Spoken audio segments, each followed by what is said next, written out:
அண்மை செய்தியை பார்த்து வருகிறோம். சென்னையில் ஆபரண தங்கத்தின் விலை சவரனுக்கு 1800 ரூபாய் உயர்ந்திருக்கிறது. தங்கத்தின் விலை சவரனுக்கு 1800 ரூபாய் உயர்ந்திருக்கிறது. சவரனுக்கு 1800 ரூபாய் உயர்ந்து 1,26,200 ரூபாய்க்கு ஒரு சவரன் விற்பனை செய்யப்படுகிறது. அண்மை செய்தியாக பார்த்து வருகிறோம். தங்கம் விலை கிராமுக்கு ரூபாய் 225 அதிகரித்து 15,775 ரூபாய்க்கு விற்பனை செய்யப்படுகிறது. தங்கம் விலை கிராமுக்கு 225 ரூபாய் அதிகரித்து மேலும் இது குறித்தான கூடுதல் விவரங்களோடு இணைகிறார் எமது செய்தியாளர் குணசுந்தரி. குணசுந்தரி, வணக்கம். தங்கம் விலை சவரனுக்கு 1800 ரூபாய் உயர்ந்திருக்கிறது. இது குறித்தான விரிவான விவரங்களை பதிவிடுங்க. வணக்கம் சாரலதா.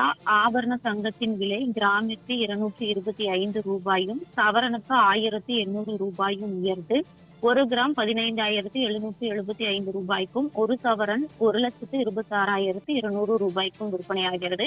குறிப்பாக கடந்த சில நாட்களாகவே தங்கத்தின் விலை என்பது தொடர்ந்து உயர்ந்த வண்ணம் இருந்து வருகிறது. குறிப்பாக நேற்று ஒரே நாளில் மட்டுமே காலை மற்றும் மாலை என இரு நேரங்களில் சவரனுக்கு 5,200 ரூபாய் உயர்ந்தது. நேற்று தங்கத்தின் விலை 1 கிராம் 15,550 ரூபாய்க்கும் சவரன் 1,24,400 ரூபாய்க்கும் விற்பனையான நிலையில் தற்பொழுது சவரனுக்கு 1,800 ரூபாய் என்பது உயர்ந்திருக்கிறது.